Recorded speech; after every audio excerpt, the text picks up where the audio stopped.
Olá, tudo bem? Programa Servidor Mais, hoje com Sérgio Dias, falando sobre liderança. Segura aí que a gente volta já já. Olá, Servidor Mais na sua folha dirigida. Como você sabe, aqui tem muito conteúdo para você. Vamos juntos. Ele é economista, consultor, roteirista, palestrante e instrutor. É isso tudo mesmo, hein? E um pouco mais. Participou de várias missões em muitos países pelo Centro Internacional de Negócios da Firjan. Hoje conversaremos com Sérgio Dias e o tema é Liderança para Servidores Públicos. Quem me ajuda a entrevistá-lo é o Luiz Fernando Caldeira. Luiz, tudo bem com você? Tudo bem, Antônio, tranquilo. Isso, tudo bom. Diretor de redação da Folha Dirigida. Sérgio, como vai? Eu vou bem. Tudo bom? Satisfeito de estar aqui mais uma vez e vamos ver se a gente consegue, dentro desse tema aí, que é a liderança, que é um tema bastante amplo e controverso de algumas formas, né? A gente consegue passar alguma informação, algum conteúdo aí para os seus internautas. Muito bom. Bom, a liderança, muito bem lembrado, né? É um tipo de tema que tem N desdobramentos, né? Porém, há milênios, a humanidade ela vem sendo desenhada nos seus destinos e caminhos, né? Em grande parte em função de seus líderes. Sim. Líderes religiosos, líderes políticos, gestores, governantes, enfim. Especificamente para os servidores públicos, qual a importância desse conceito e desse ato que é a liderança? A liderança ela é muito importante em todas as áreas, né? Você até citou bem aí, você tem líderes religiosos, líderes políticos, líderes militares, líderes na arte, nas artes, né? Então, em todas as áreas você tem a liderança. Na área do serviço público, essa liderança ela se faz necessária e também se torna diferenciada de alguma forma, porque o serviço público ele tem uma característica interessante. Ele não visa o lucro da empresa, né? Quer dizer, aquele trabalho que está sendo feito não é para você gerar lucro para a empresa, é para você gerar serviço para o cidadão, que é o cliente principal e também é o sócio principal da empresa, é porque ele é que banca com seus impostos. Então, é um tipo de negócio, um tipo de atividade diferenciada. Por outro lado, ela tem uma outra característica que é uma sazonalidade. A cada tempo, de tempos em tempos, muda a gestão geral do país, ou do estado, ou do município, e acaba isso refletindo para dentro dos órgãos da administração pública. Isso requer dos líderes, eu não estou falando dos chefes, eu estou falando dos líderes, que é bem diferente. Isso requer dos líderes uma percepção muito mais apurada, porque ele está vivendo um período que ele sabe que tem um fim, e daquele período você tentar motivar e tentar manter aquelas pessoas motivadas para o trabalho, sabendo que aquele trabalho não tem uma continuidade. É bem verdade que no serviço público também não existe o problema de você ser demitido. Você não produziu bem, vai embora. Não é bem assim, mas também você sabe que a cada período de tempo, de 4 em 4 anos, existe a possibilidade de você ter que se mudar de lugar, ou porque aquele órgão acabou, porque foi fundido com outro, isso agora está acontecendo, né? E você não sabe como é que é esse teu futuro ali. Se você vai continuar na mesma posição, se você vai mudar para uma outra posição melhor ou pior. O órgão vai continuar existindo, pelo menos? Se ele vai se fundir com outro, se um outro vai absorver, ou se ele vai absorver outro e vai aumentar. Então, é sempre essa perspectiva. Você está trabalhando dentro de um horizonte de, teoricamente, 4 anos, né, que é o período de uma administração. É claro, essa administração pode voltar, aquele grupo político pode continuar, então você tem chance de ter uma certa continuidade. Mas é importante que o líder ele entenda isso, que ele está liderando um grupo, que esse grupo pode mudar 4 anos depois, ele pode sair dali também, então são coisas que têm que ser pensadas. Então você está trabalhando dentro de um período limitado de tempo, limitado pelo tempo, né, e pelas condições políticas, então é complicado, né? E aí a importância da liderança se torna muito mais evidente. Sérgio, A liderança é algo inata? E, se não, a pessoa pode desenvolver essa liderança, como se tornar um líder? E, sobretudo, como se manter como um bom líder? Isso daí é uma questão controversa dessa, né? Tem gente que diz que o líder já nasce pronto, né? Líder já nasce feito, né? Tem gente que diz que você pode desenvolver uma liderança. Eu fico no meio termo. Eu vou fazer uma analogia. Ninguém nasce com habilidade, nasce sabendo andar de bicicleta, né? Você vai aprender a andar de bicicleta com algum tempo. Existem pessoas, todo mundo tem chance de andar de bicicleta, de aprender a andar de bicicleta. Teoricamente, todo mundo tem chance de aprender a andar de bicicleta. O que acontece? Alguns têm mais habilidades do que os outros, então eles vão aprender a andar de bicicleta e vão fazer malabarismos, vão fazer piruetas com a bicicleta. Outros vão conseguir andar de bicicleta mais ou menos e conseguem não cair, mas com bastante algo cuidado. Mais básico. Mais básico. Então, a liderança é a mesma coisa. Você pode desenvolver uma liderança, o perfil de um líder, mas ele precisa ter algumas características que são natas. Por exemplo, um líder ele tem que ser uma pessoa corajosa, ele tem que ser uma pessoa que está disposta a correr riscos. Ele tem que ser uma pessoa que entenda o outro, que veja o outro não como um adversário, como um outro distante dele, mas ele tem que entender esse outro, porque ele precisa, para poder liderar, ele precisa saber as características de cada um dos liderados. Tem que ter essa sensibilidade. Ele precisa ser resiliente. Às vezes ele vai perder, às vezes ele não vai conseguir, então ele tem que voltar, lutar de novo, tentar de novo. Então, essas características, lutar contra as frustrações, coragem, exatamente. Empatia. Isso são características pessoais que vêm lá de baixo, né? Não sei se você nasce com elas ou elas vão aparecendo em função da sua criação. Agora, as técnicas de liderança, vamos dizer assim, os métodos de liderança, eles podem ser depois aprendidos ou melhorados naquela pessoa que já tem algum tipo de domínio disso. Então, existe esse tipo de conceito, né? A liderança, eu não acredito que o líder nasce feito, né?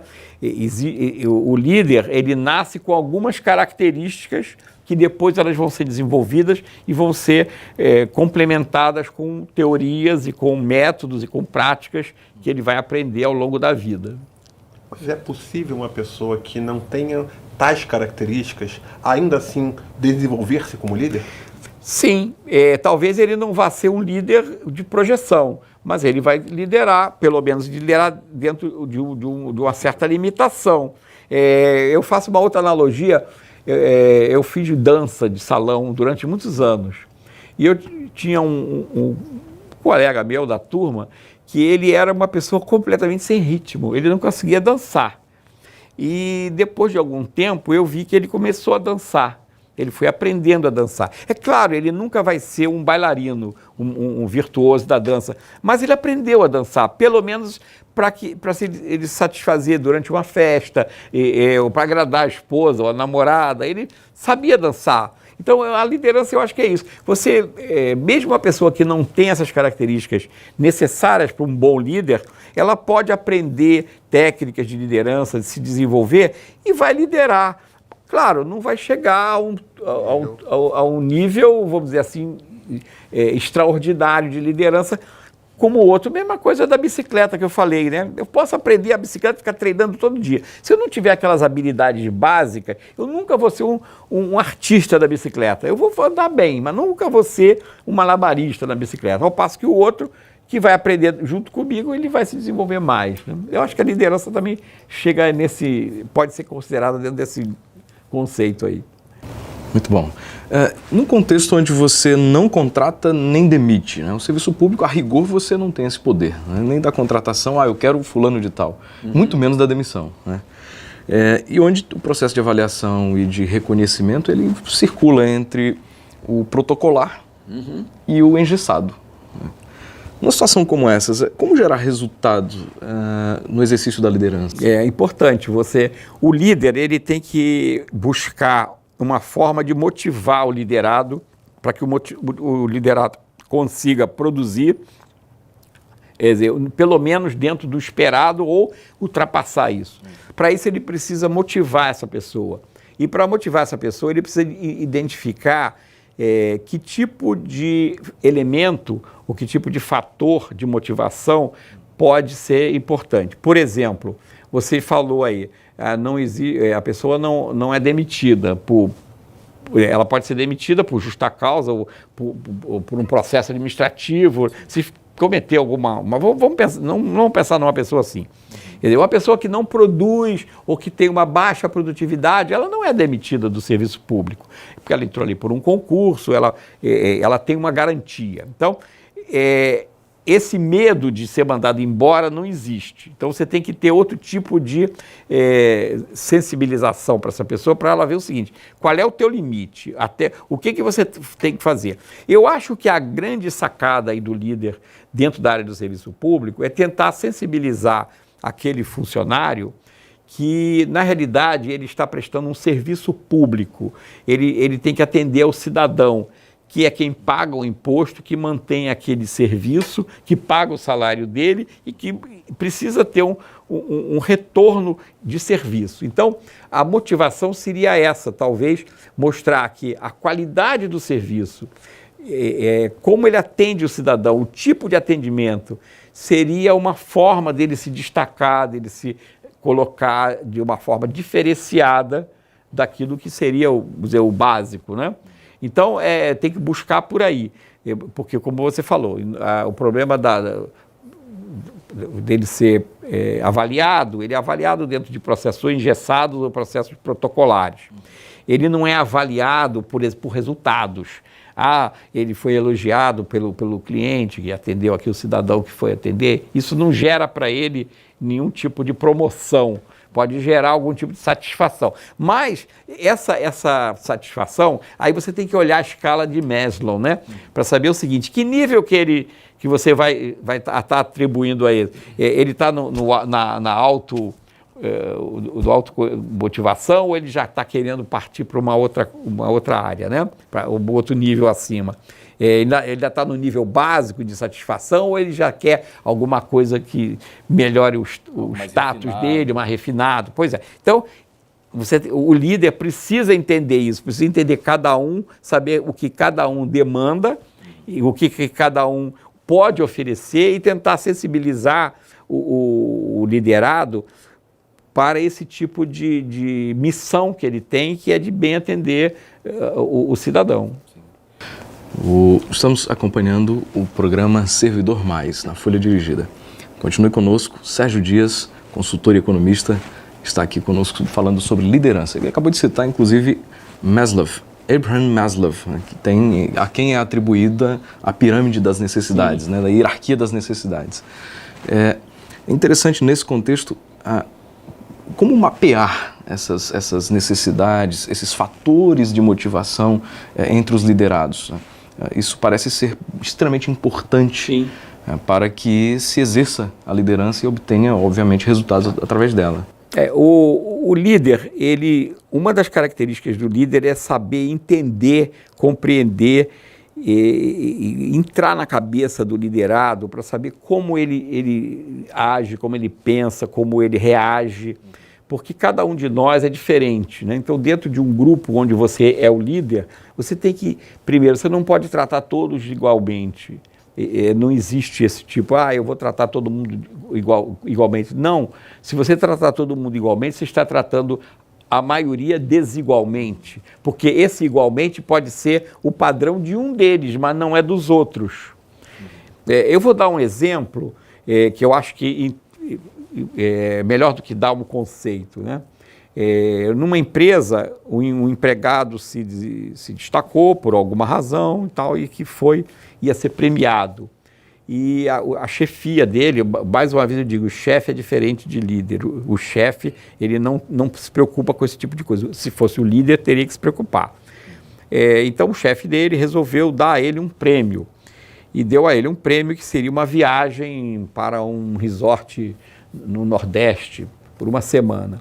Esse prêmio virou uma punição para essa pessoa. Por quê? Porque essa pessoa era um indivíduo que cuidava de uma mãe que sofreu um acidente, ele perdeu o pai no acidente e a mãe ficou paraplégica. E ele cuidava dessa mãe, quer dizer, ele tinha uma cuidadora durante o dia, mas quando ele voltava do trabalho, ele cuidava dela, fim de semana ele ficava com ela. Então ele sacrificou a vida dele, ele não casou, ele não buscou a sua vida particular para cuidar da mãe. Na hora que ele recebe de prêmio uma viagem ao Nordeste, para um resort, como é que ele vai fazer? Como é que ele vai deixar a mãe dele ali e vai ficar no Nordeste, lá na praia? Ele não vai conseguir curtir aquilo. Mesmo que ele consiga alguém para ficar com a mãe, ele vai ficar lá preocupado com ela. Então, essa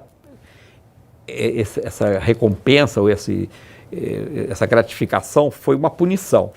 Não teria acontecido se, em vez de um chefe, fosse um líder que fosse definir que tipo de recompensa ou de gratificação daria para o seu liderado. Por quê? Porque ele entenderia esse problema, ele saberia disso e provavelmente iria dar a ele algum tipo de gratificação ou de prêmio que viesse a atender aquela necessidade dele, que pudesse melhorar a situação dele. Então, a grande sacada do líder é essa, ele tem que entender cada um, saber quais são as características de cada um, quais são os dramas de cada um, quais são as expectativas de cada um, para que você possa, numa hora em que você vai punir ou gratificar, você saber como você agir sem que aquilo se torne o inverso, né? Às vezes você está punindo e o empregado recebe aquilo como gratificação e você está gratificando e ele recebe aquilo como punição,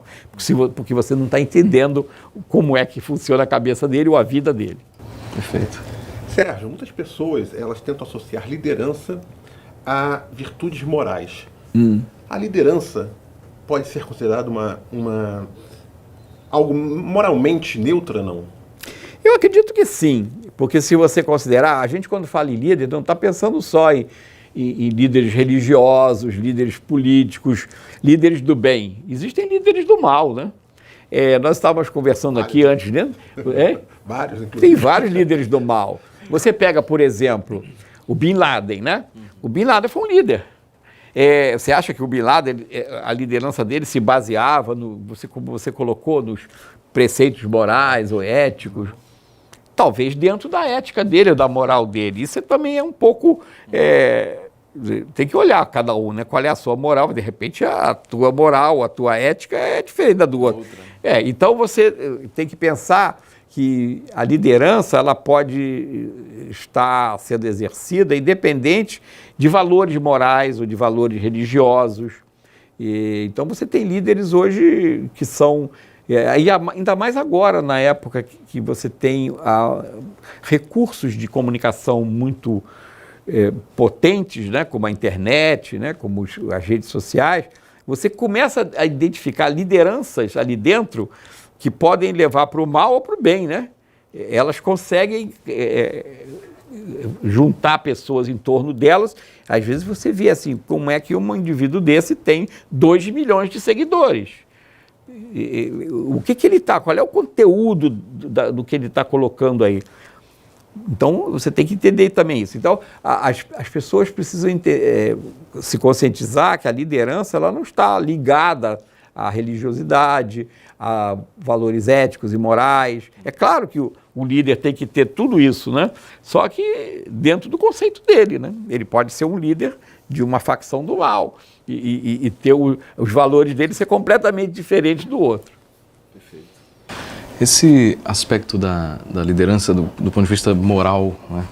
Há às vezes uma preocupação entre as pessoas de forma geral de quais seriam as consequências das atitudes de determinados líderes. Então, sem dúvida, quando observamos alguém que chefia o tráfico de drogas numa região muito grande, com milhares ou até milhões de pessoas, você tem um tipo de liderança aí, né? Um cidadão que chega e consegue criar a maior fundação do mundo, de origem privada, com doações, às vezes bilionárias, também são casos reais. Também é uma liderança. Então a questão é, Como identificar tais lideranças, se é que é possível? Esse é o ponto. Eu acho que você tem o seguinte, o liderado acaba seguindo um líder que está alinhado com os seus conceitos éticos e morais, né? Então, por exemplo, se você tem os seus conceitos éticos, morais, os seus valores são de determinado tipo, né? Você vai seguir um líder que basicamente tem aquele mesmo tipo de valor, ou que tem aquele mesmo tipo de conceitos éticos, né? Um processo de identificação. Isso se identifica, né? Então, o líder, você não elege o líder, né?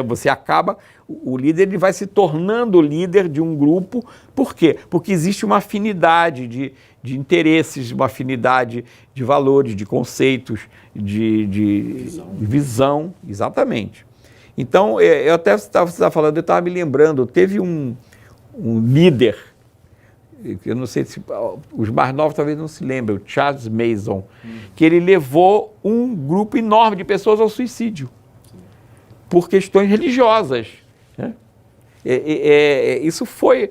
Agora, como é que um grupo de pessoas se suicida coletivamente por uma liderança? Porque os valores deles eram iguais, eram identificados, né? Você, por outro lado, tem outros líderes que levam as pessoas para o lado bom, para virtudes. Por exemplo, você falou, uma entidade de beneficente, que tem um líder que consegue resolver problemas de muita gente.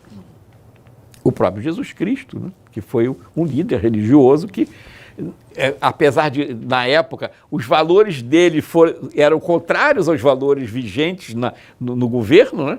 Ele conseguiu fazer com que, vou dizer assim, desculpa, a liderança dele subsistisse a tudo isso, e até hoje Jesus Cristo é considerado um grande líder religioso. E você viu que ele viveu num período em que tudo era contra ele, né? Ele conseguiu superar aquilo tudo. Por quê? Porque aquelas pessoas que estavam com ele tinham os mesmos valores que os dele, acreditavam nas mesmas coisas, tinham os mesmos preceitos éticos, tinham as mesmas visões. Então, é importante isso, é saber, o líder ele tem que ter essa capacidade de entender cada um e estabelecer claramente para esse grupo quais são os seus valores, quais são as suas... qual é a sua visão, o que ele pretende, aonde ele pretende chegar. A visão é nesse sentido, né? Aonde eu quero chegar e como eu vou chegar lá, com que valores éticos eu vou chegar lá. Eu vou chegar lá fazendo tudo certinho ou eu vou chegar lá fazendo um monte de trampolias, né? Então, isso são os seus valores éticos. Quais são os seus propósitos? Por que eu quero chegar lá? Qual é o meu propósito? Qual é o meu objetivo? Se você olhar, essa coisa da liderança, ela casa muito com o planejamento estratégico, né? Na hora que você pega uma empresa e quer fazer com que essa empresa cresça e se coloque no mercado e se desenvolva, você faz um planejamento estratégico, onde você tem a visão, a missão e os valores da empresa. Então, a mesma coisa, a liderança, ela tem tudo isso. E você segue um líder, ou deixa de seguir um líder, porque os teus valores, ou eles estão adequados e compatíveis, sintonizados, ou não. Aí você esse não quero mais. Estou fora de sintonia. Nós vimos agora, nós passamos por um momento da eleição em que você polarizou gente no país, né? Existiam lideranças de dois lados, cada uma com seus valores, com os seus objetivos, com a sua visão. E aí você viu que existia uma luta que não tira os partidos fora. Eram líderes que estavam ali tocando aquele grupo de pessoas para um determinado objetivo. Então, a liderança ela tem que pensar muito nisso. Eu posso liderar um grupo e eu tenho que saber para onde eu estou levando esse grupo. E de que forma eu vou fazer com que esse grupo chegue aonde eu quero que ele chegue. Muito bom. Programa Servidor Mais. Obrigado a você que esteve conosco. Estamos finalizando com Sérgio Dias. Sérgio, obrigado por ter vindo. Qual a sua mensagem final para os nossos internautas, todas as pessoas que nos acompanham? Bom, líder ou liderado, eu acho que você tem que pensar exatamente em cima dessas coisas que a gente falou aqui. Qual é a sua visão? Qual é o seu objetivo? Se você está liderando um grupo, você tem que ter muito claro para esse grupo quais são os seus objetivos, a sua visão, onde você quer chegar com esse grupo e como você vai chegar lá, quer dizer, quais são os valores que você vai usar para chegar lá. Se você é um liderado, você tem que entender que você só pode produzir ou crescer sob a liderança de alguém se os teus valores são adequados, são compatíveis, são sintonizados com o do líder. Eu não imagino ninguém seguindo um líder e que o líder gosta de A e eu gosto de B. Então, fica uma coisa, como é que eu estou seguindo ele se ele quer coisas diferentes das minhas? E mais importante de tudo no líder é entender o liderado. Ele tem que saber com quem ele conta e quem conta com ele. Então, é importante essa coisa de você, quando lidera, a liderança é bem diferente de chefia, né? Quando você lidera, você está conduzindo aquela pessoa por um caminho. Então, você tem que entender quem é essa pessoa e saber o que você pode obter dela e o que você tem que dar a ela para que ela retribua em termos de qualificação, de qualidade, de produtividade, para chegar aonde você quer. Muito bom. Fica aí o recado final, entre outros, inclusive, aquele conceito, aquela frase, né? Gerente em tempos de paz, líder em tempos de guerra. Uhum. Então, o líder está muito além de uma simples gerência, de uma simples chefia. Obrigado, Sérgio. Eu que agradeço e fico à disposição de vocês para quaisquer outras matérias ou temas que vocês queiram conversar dentro dessa área minha. Em breve voltaremos, hein? Obrigado, Luiz. Obrigado, Luiz Fernando Caldeira, diretor de redação da Folha Dirigida, e Sérgio Dias, consultor e economista, estiveram conosco hoje. Continue conosco, você sabe muito bem, Folha Dirigida sempre tem uma imensidão de conteúdos. Vamos juntos. Grande abraço.